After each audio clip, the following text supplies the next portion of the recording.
Vimos aqui agora o Cabral com a Gitana, celebrando 38 anos de casados.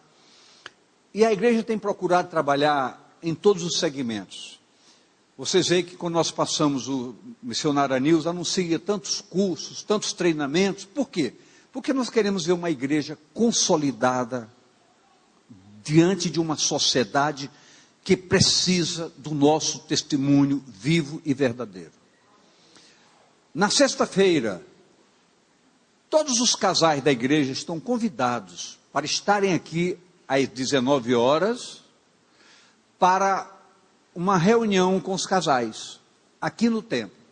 Todos os casais estão convidados para estarem aqui sexta-feira, dia 6, às 19 horas, com a nossa equipe pastoral que trabalha com os casais, composta de 3 casais importantes na área pastoral. Pastor Jefferson e Renata, na direção do pastor Flávio e Marisa, e pastor Léo e pastora Rosana. Então, todos estarão aqui para colaborar com esse momento. Uma palavra muito importante para os casais, com um propósito: consolidar as famílias da igreja, como deve acontecer, fundamentados na sua palavra. Eu posso ouvir amém mais uma vez? Então, todos estão avisados, convidados, convocados. Gostaríamos, pastor, eu estou noivo, mas não, já é um casal, pode vir, não pode vir o noivo? Eu estou só namorando. Depende. Por que eu disse depende? Eu não posso ter papa na língua, né? Por que depende? Porque nós temos encarado hoje, um adolescente nos procura, como já aconteceu e acontece, se ele pode namorar. Como é que nós, pastores, podemos autorizar ou colocar a mão na cabeça de um namoro de adolescentes? Queridos, nós temos que ter responsabilidade e seriedade com isso. Então nós não podemos jamais, fica muito claro, nós nunca estaremos colocando as mãos na cabeça de adolescentes para namorar. Nunca. Temos hoje curso para noivos, de orientação para o casamento, e nós gostaríamos sempre de estar abençoando casamentos consolidados em seus propósitos. Por exemplo, pastor, eu quero lhe apresentar aqui, estamos começando o namoro, o que você faz? Por enquanto nada. Como é que eu posso começar um namoro se eu não tenho nem perspectiva ainda do amanhã? Nós não podemos pugnar por isso, queridos. Nós temos que dar às pessoas a seriedade do que é um relacionamento. É a nossa obrigação. Pastor, mas aí o senhor vai desagradar muita gente. Estou nem aí. Não tô, sinceramente, não tô, eu quero ter a minha consciência tranquila, que a nossa equipe pastoral está unida num só propósito: consolidar famílias de maneira verdadeira, de maneira séria, com compromisso verdadeiro. É isso que nos interessa. E é isso que na realidade faz parte da nossa história. Amém mesmo? Então, papai, se o seu adolescente está querendo fazer isso, não mande nem conversar conosco, porque nós não vamos apoiar. Nós não vamos apoiar, porque nós sabemos as consequências.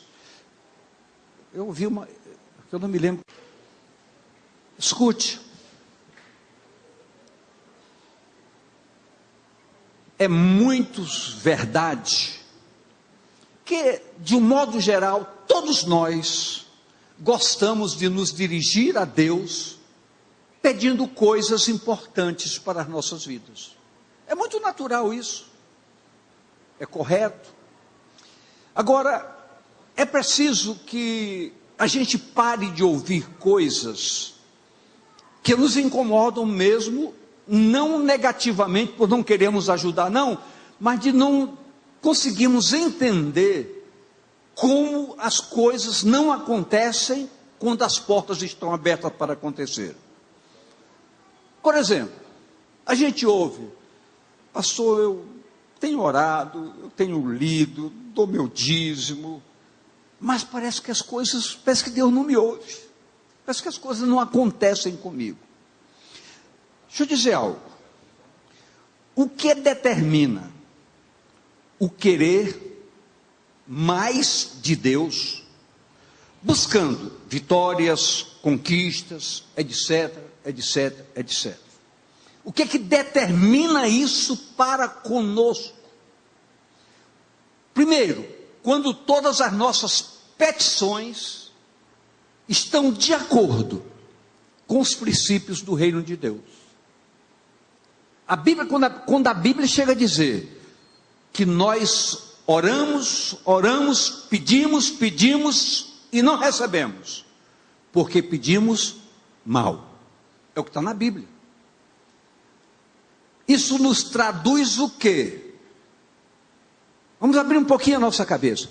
Se eu pedir bem, eu vou receber. Por quê? Porque o que nos registra a palavra é que Deus é o Deus da retidão. Tudo que é correto tem a bênção de Deus, mas o que não é correto, ainda a pessoa ainda diz, pastor, mas isso não está na Bíblia. A Bíblia não precisa trazer coisas que não correspondem à verdade do Evangelho, querido. Então, aquilo que é correto, nós podemos buscar diante de Deus. Mas mesmo assim, com toda essa determinação, por que as coisas não acontecem? Queridos, a resposta é uma só. Na oração das irmãs aqui agora, pela voz, pareceu ser a Diana. Quando ela disse, sermos honestos na nossa busca da presença de Deus. Seriedade para com as coisas de Deus. O que nos traz uma preocupação? Nós temos falado com muita veemência aqui, e domingo eu falei nos 3 cultos, com muito carinho sobre isso, sobre a necessidade de nós conhecermos a Deus. Quando nós nos qualificamos como pessoas que pedem, que oram, mas as coisas não acontecem, eu não posso ter qualquer dúvida, por maior ou por menor que seja, que a culpa esteja em Deus. Eu não posso admitir dessa maneira. Então, o que eu preciso entender é que se as coisas não estão acontecendo comigo, alguma coisa está errada em mim. É uma atitude, no mínimo, coerente. Agora, o que me cabe fazer? Buscar, descobrir o que é. Não é que nos entristeça, mas nos causa uma certa preocupação, porque a gente passa o ano todo trabalhando para permitir que essa igreja tenha um púlpito de seriedade para com a palavra de Deus. Somos zelosos por isso, até mesmo quando acontece qualquer uma palavra que deixa dúvida, reunimos depois para aclarar, para que todos nós tenhamos uma linguagem que possa transmitir que o que o pastor Monteiro está falando aqui, que o pastor Marcelo está falando aqui, que o pastor Flávio está falando aqui, o que o pastor Davi está falando aqui, o que o pastor Welton está falando aqui, ou qualquer outro pastor, tem respaldo plenamente na palavra de Deus. Nós não queremos sair dela nem para a direita, nem para a esquerda. Mas é importante que nós entendamos que tudo que nós ministramos aqui, tudo que nós falamos aqui, são palavras.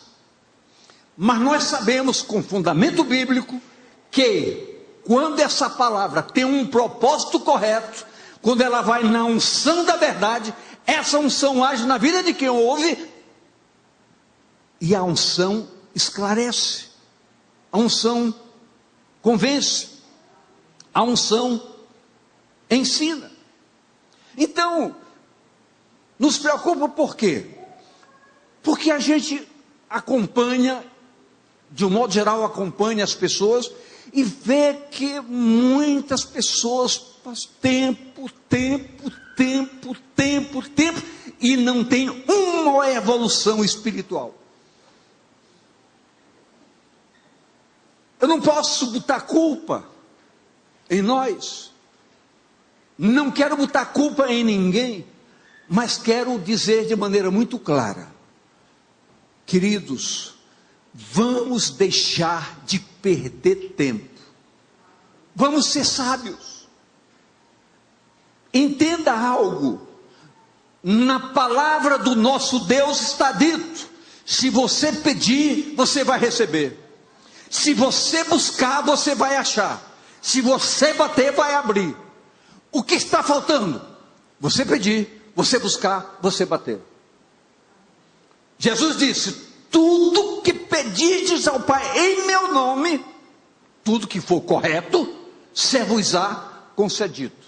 Então, se nós temos um Deus que não mente, que nos diz isso, o que nos falta para nos apropriarmos dessas verdades?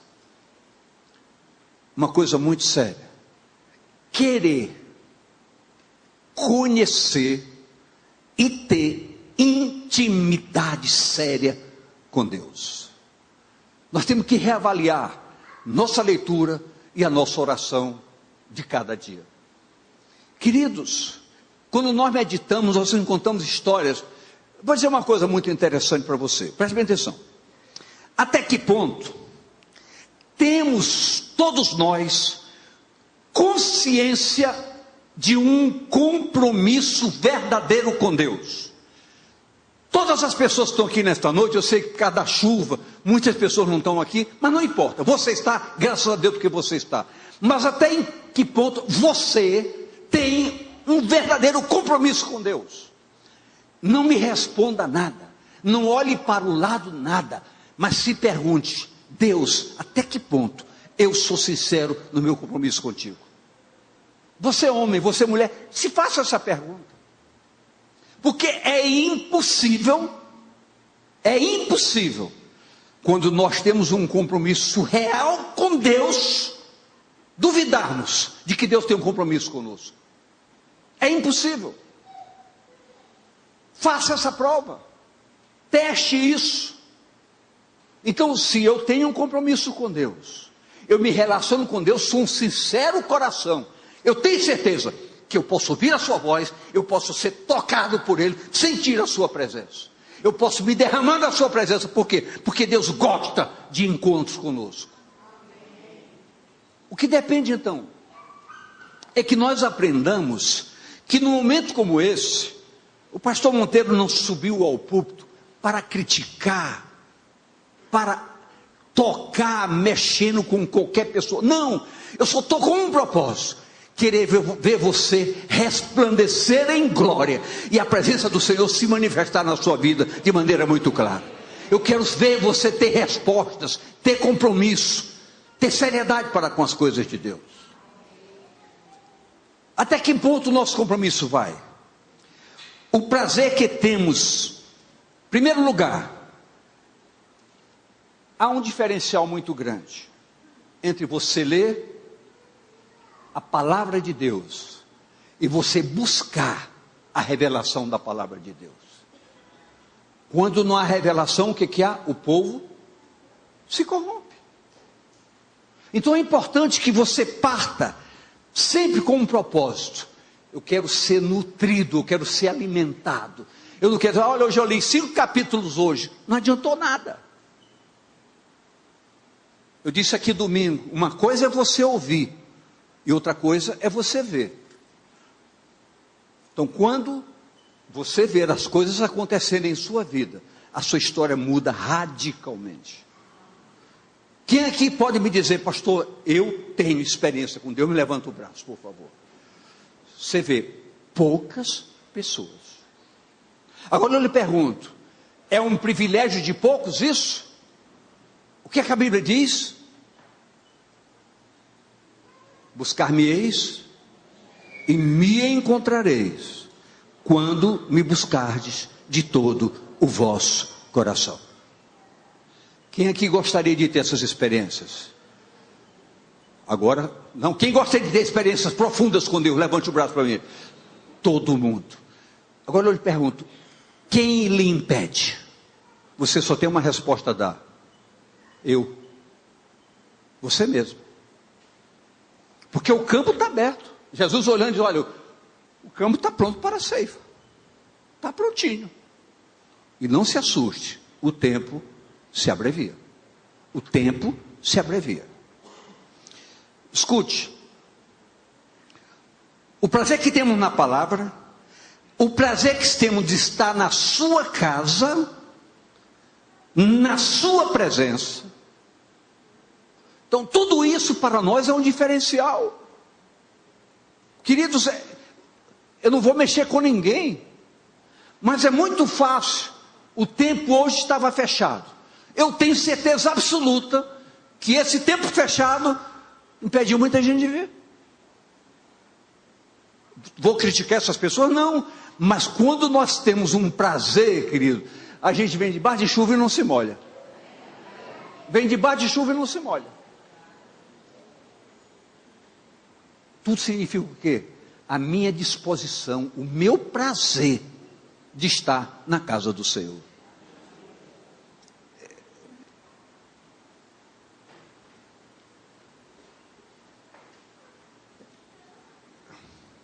Eu estou sempre pensando com calma, para não falar coisa que eu não deveria, depois me arrependa.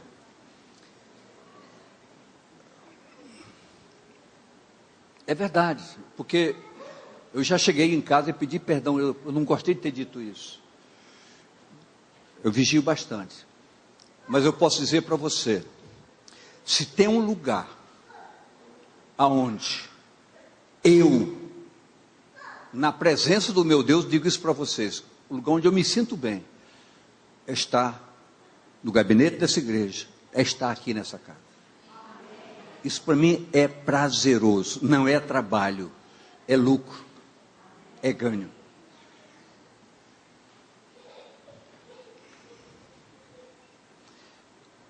Decisões presentes geram um futuro. A história de José, gostaria que você prestasse muita atenção nisso que eu vou falar. A história de José nos mostra a excelência da fé. José foi um homem de uma fé inabalável. Um homem que teve 2 sonhos e a partir daí sua vida foi focada em alcançar esses sonhos. Mas esse não é o assunto de hoje, esse é um assunto para outro dia. Mas José agiu com fé e confiança nas promessas de Deus para com a sua vida. Todavia, nos ensina algo de extrema importância. Apesar de ser um propósito divino, o que José fez? José chegou dentro desse propósito. Nós não vamos falar da dificuldade, da luta que ele enfrentou, nada disso, que não é o momento hoje. Mas José chegou ao Egito e ocupou um cargo de destaque no Egito. Esse cargo de destaque no Egito fez com que José plantasse uma nova história no Egito. Transformou a história do Egito. O Egito passou a ser dono de todas as terras, o reinado do Egito passou. Por quê? Pela interferência de José, pela sabedoria de José, pelo comando de José. Mas José estava semeando em que terreno? Num terreno dos outros. Estava semeando na terra do Egito. Então preste bem atenção.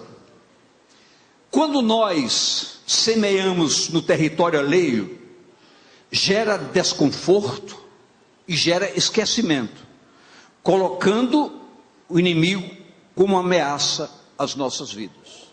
Quando José morreu, Faraó morreu, José foi esquecido, o povo de Israel, que estava no Egito, o povo escolhido por Deus, que estava no Egito, começou a ser massacrado. Pastor, eu não estou vendo muito sentido na sua palavra. Você vai ver que tem sentido. Preste bem atenção.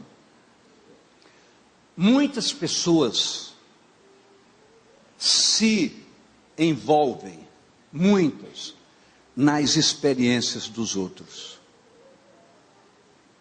Muitas pessoas vivem pelas experiências dos outros. Tem gente que sai correndo, ó, tem alguém em Belém que tem um testemunho. Não quer nem saber, vai atrás. Não quer nem saber o que vai ouvir, vai atrás. As pessoas ficam correndo atrás das experiências dos outros. As experiências dos outros nunca nos levarão a lugar algum, a não ser, muitas vezes, até ficar com inveja. O que faz com que cada um de nós cresça é a nossa experiência pessoal. Eu só posso dizer, Deus é assim, quando eu o conheço e sei que Ele é. Então eu posso dizer, eu vou crescer a partir do momento que eu me relacionar com Deus. E o que Deus mostra para mim é que Deus quer se relacionar comigo.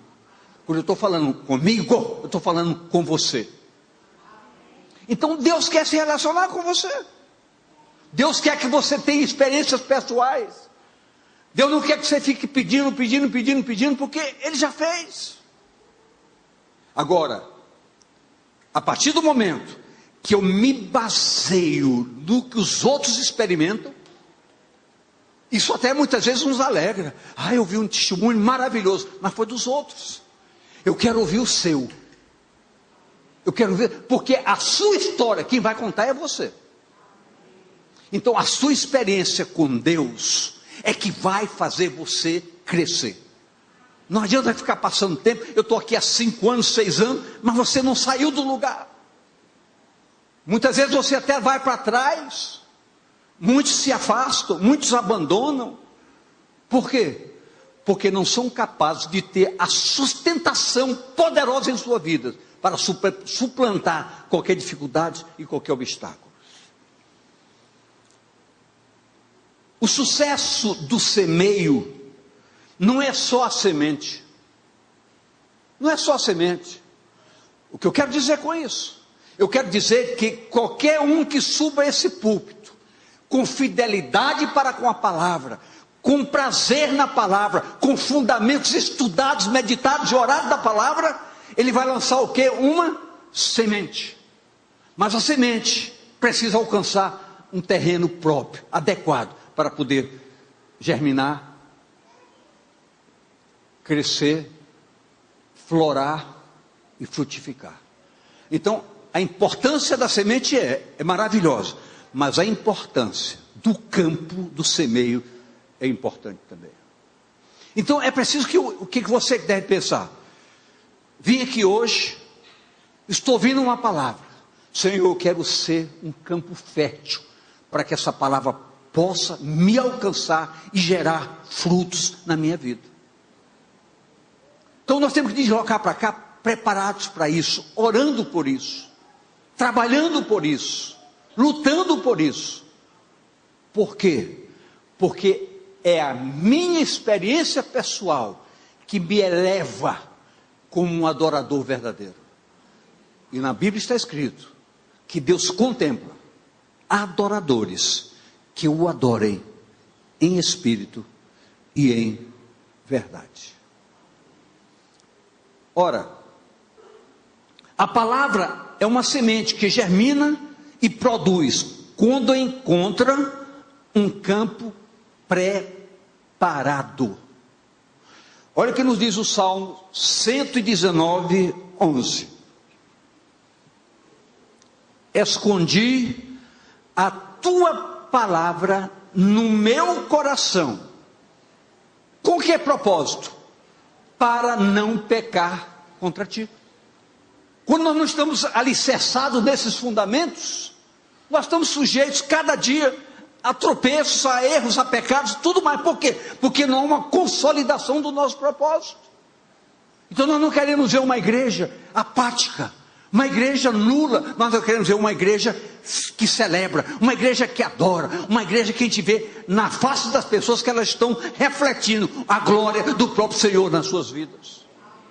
Queridos, isso é o desejo ardente do nosso coração. Talvez a gente pudesse aqui trabalhar com alguns propósitos. E por favor, o que eu vou falar, não pense que eu quero me dirigir a qualquer outra organização religiosa, ou eu quero criticar. Não é isso. Não é isso. Nós não estamos preocupados realmente de motivar você a estar aqui porque Deus pode fazer alguma coisa por você. Nós não queremos ter essa preocupação. Nós queremos que você esteja aqui, porque você é um adorador que conhece o seu Deus e sabe que você fazendo a sua vontade, Ele fará maravilhas na sua vida. Esse é o propósito verdadeiro.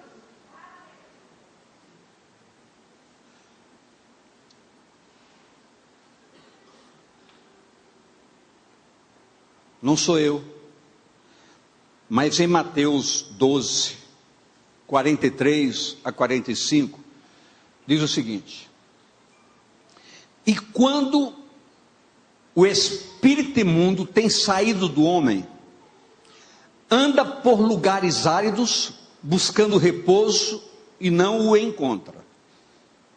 Então diz: voltarei para minha casa de onde saí, e voltando, acha-a desocupada, varrida e adornada. Então vai e leva consigo outros 7 espíritos piores do que ele, e entrando, habitam ali, e são os últimos atos desse homem piores do que os primeiros. Assim acontecerá também a esta geração má. Você consegue penetrar no entendimento claro do que significa isso? Queridos, a gente muitas vezes vibra, e até certo ponto isso é válido para todos nós, quando nós ministramos, quando a ministração acontece, e no final do culto, nós fazemos um apelo. Isso não é um sistema que se usa para chamar pessoas. Mas muitas vezes a pessoa naquele momento é confrontada com a sua própria história, e naquele momento de impulso levanta o braço, vem à frente, a gente se alegra e diz: ganhamos vidas. Nem sempre isso é verdade. Nem sempre isso é verdade. O que a palavra está dizendo para conosco é que se nós, num momento tão precioso, sentimos esse poder operativo em nossas vidas, nos levando a uma consciência de que estamos errados, temos que mudar, e nós decidimos, vamos mudar, eu estou pronto para mudar. Mas se for só isso,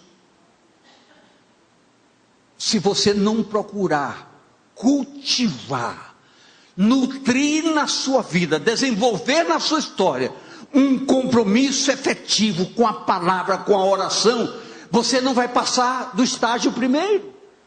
E o que a Bíblia diz? Você continua sendo a mesma pessoa, continua fazendo as mesmas coisas lá fora, não muda a sua atitude lá fora, seu comportamento lá fora não mudou nada, apenas você é um entusiasta da verdade. E a Bíblia diz que a pressão que você vai receber vai colocar a sua situação como uma geração má e perversa. Sabe por quê? Olhe para mim aqui, por favor. Deus, antes de eu nascer, sabia o que eu iria ser. Sabia. A palavra diz até antes da massa disforme se dar forma, Deus já sabia. Agora, entenda bem, durante 33 anos, eu vivi a meu bel prazer. Então, o inimigo podia olhar para mim e dizer: esse é minha propriedade. Por quê? Porque eu correspondia às suas expectativas. Depois dos 33 anos, eu tive uma experiência pessoal com o Senhor Jesus, e pude dar os primeiros passos. Mas não quer dizer com isso que a minha história mudou radicalmente. Por quê? Porque o inimigo sempre achava que eu seria sua eterna propriedade. Sempre. Estou falando comigo, mas essa também pode ser a sua história. Então é preciso que nós entendamos que a minha história só mudou quando eu mudei o meu entendimento e o meu relacionamento verdadeiro com a graça de Deus na pessoa do Senhor Jesus. Só aí que eu pude então começar a ter as forças suficientes para sobrepujar todos os desejos, todas as vontades, todos o querer, todo o achar, todo o pensar, toda a sensualidade, toda a sexualidade, só pode ser dominada. E a Bíblia diz: faça você morrer a sua natureza carne. Mas Deus sabe que eu não tinha força em mim mesmo para fazer morrer. O que eu precisava era conhecê-lo de perto e saber que só querer servi-lo, Ele iria proporcionar todos os meios para que a ação do Espírito Santo na minha vida fosse tão poderosa que me habilitasse para dar as costas para o pecado. Não é a minha força, é o meu propósito. Não foi a minha força, foi o meu propósito. Mas esse propósito depende de quê? De entendimento, de conhecimento. Quem pode me dar esse conhecimento? A palavra. Através de quem? De quem pode transmitir a palavra e traduzi-la e revelá-la para o meu entender, chamado Espírito Santo de Deus. Então a igreja precisa dar valor, honrar o Espírito Santo como nunca. Todos nós, se queremos deixar de ser uma geração má e perversa, temos que mudar nossas atitudes e nossos procedimentos. Escute. É difícil falar, é difícil, para mim mesmo é difícil, e mergulhar fundo nisso, pois isso entra em particularidades. Atenção, o inimigo está sempre alerta com o nosso adversário. Olha o que nos diz Tiago 4:7. Tiago 4:7. Tiago 4:7. Sujeitai-vos, pois, a Deus, resisti ao diabo, e ele fugirá de vós. Mas, queridos, vamos ser sinceros, isso só acontece se nós nos sujeitarmos a Deus. O que é se sujeitar a Deus? Aceitar o direcionamento da sua presença em nossas vidas e obedecermos à sua vontade. Como é que eu faço isso? Com sinceridade para com essa palavra, com sinceridade com a minha oração e com sinceridade ao meu testemunho de vida. Porque quando eu falei até os 33 anos, Deus sabia o que eu fazia, mas o diabo também sabia o que eu fazia. Quem prevalecia? A quem eu honrava. O que vai prevalecer na sua vida é a quem você honra. Se você honrar a Deus, Deus honrará você. Tenha certeza disso. Como sentir tudo isso? Nossas atitudes mostram ao inimigo quem nós somos. E a partir da nossa atitude, ele sabe que nós não mais somos territórios de sua propriedade. O que eu quero dizer com isso é que todos nós precisamos vigiar o nosso caminhar de cada dia. É interessante quando a palavra diz: Senhor, pela manhã me apresento a Ti, exporei para Ti, esclarecerei para Ti as minhas orações e vigiarei. O que é vigiar? Queridos, muitas vezes nós temos potencialmente em nós características que nós reconhecemos que temos, mas não lutamos como deveríamos para perdê-las. Eu sou uma pessoa muito grosseira. Eu reconheço que eu sou grosseiro. Eu devia entender que se eu tenho um Deus que não aceita a grosseria, eu tenho que entender, eu não posso ser grosseiro. Então eu tenho que me determinar, eu não quero ser grosseiro. Nós somos o que nós queremos. Eu não quero ser grosseiro. Eu quero ser educado. Eu quero ser distinto. Eu quero ser um homem, não de aparência, mas de uma estrutura de santidade verdadeira diante do meu Deus. Então, eu posso quando eu quero. Mas o senhor não está sendo pretensioso? Não. Na palavra de Deus está escrito, tudo posso naquele que me fortalece. tudo. Diga a pessoa do seu lado: você pode tudo naquele que lhe fortalece. Então eu preciso ter sentimentos adequados. Eu preciso controlar minhas emoções. Eu preciso ter domínio próprio. Eu preciso pegar os atributos divinos que estão revelados na palavra e dizer: isso é o que Deus quer para eu fazer. E quando nós queremos, querido, nós conseguimos. Nós conseguimos. Precisamos de uma qualificação como casa aprovada, como templo efetivo do Espírito Santo de Deus. Olha o que nos diz Isaías 35:3. Isaías 35:3. Confortai as mãos fracas e fortaleceis os joelhos trementes. Ou seja, toda a fragilidade que leva você ao encontro do engano e da mentira se anula quando nós tomamos posse de um poder sobrenatural que nos foi dado. Quando nós cremos em Deus através da graça redentora em Cristo, o que aconteceu? O primeiro fato: fomos selados com o Espírito Santo da promessa. E sabe o que a Bíblia diz? Que esse Espírito está em nós como penhor da presença de Deus, como segurança até o resgate da sua propriedade. Eu preciso entender então, onde é que está o diferencial disso? Até o resgate da sua propriedade. Então o que eu tenho que entender? Eu sou propriedade dele.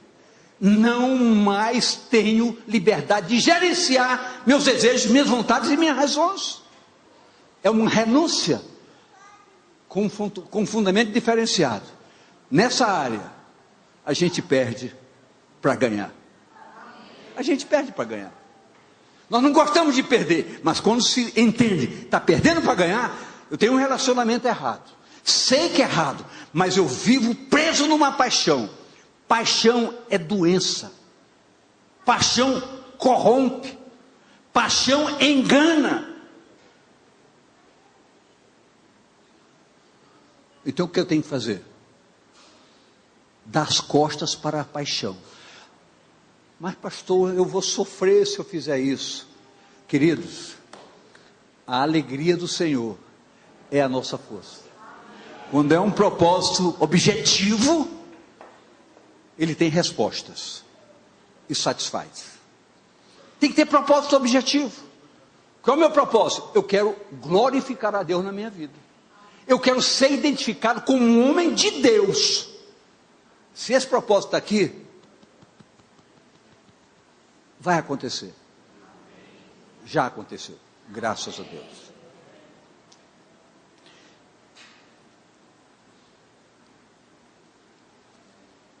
O inimigo não pode encontrar o seu lugar para voltar para as nossas vidas.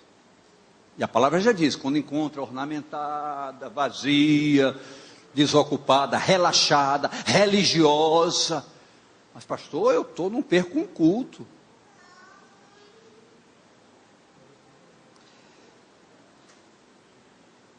Diga a pessoa do seu lado: feche as portas.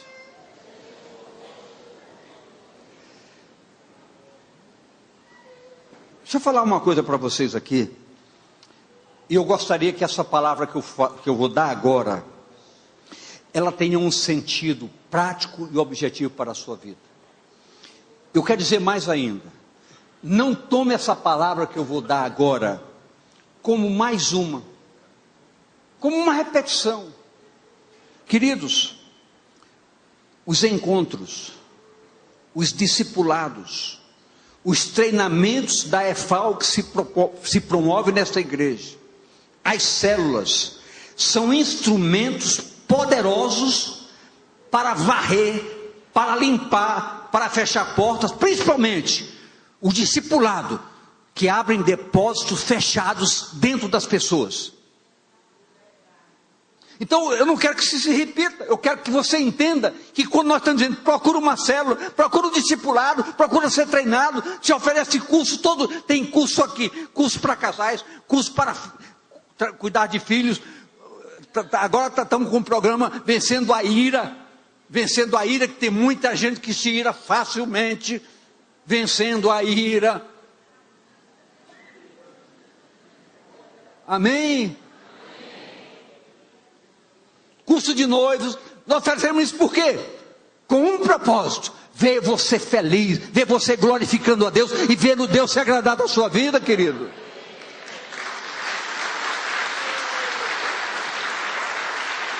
Então, não pense que ele está forjando um mecanismo, não é isso que nós queremos. Mas não esteja afastado de uma célula, procure participar, ofereça sua casa para ser uma célula, ser anfitrião. O pastor Welton, todas as vagas estão preenchidas? Graças a Deus, todas as vagas. Mas se tiver mais turma, mais gente querendo, a gente vai dar jeito. Mas em agosto é de bom gosto. Mas por que a gente oferece isso, queridos? Com todo o sacrifício. Por quê? Porque nós queremos ver vocês evoluindo. Eu queremos chegar aqui e dizer: pastor, me dê 2 minutinhos aqui no púlpito, eu quero mostrar o que Deus fez comigo. Será maravilhoso abrir esse espaço para você. Agora, pastor, eu quero dar um testemunho do que o Senhor fez com o meu vizinho. Não quero ouvir o que Deus fez com o seu vizinho. Deus quer ver o que Deus fez na sua vida. Não semeie em terreno alheio. Amém, queridos? Diga: eu preciso ter a minha história. Amém? Quando eu falei sobre o discipulado, abrir depósitos fechados, eu sei que isso demanda muita seriedade e muita confiança. E acima de tudo, muita responsabilidade.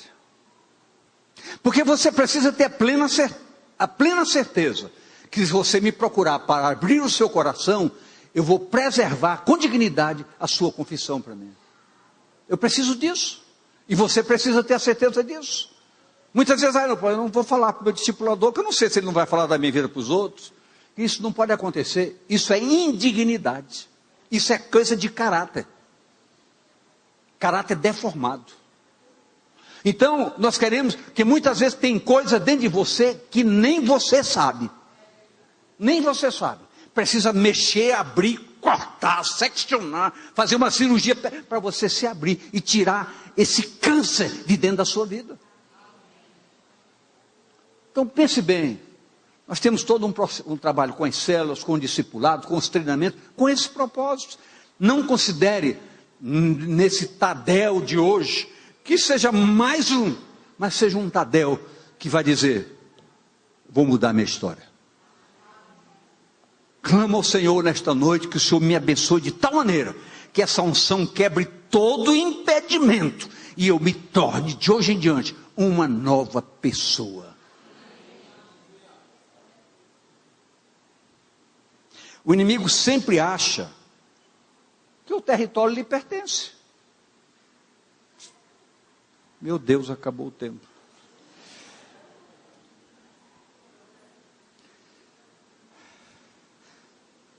Rapidamente, só esse texto aqui, Mateus 13, não, é muito longo, deixa.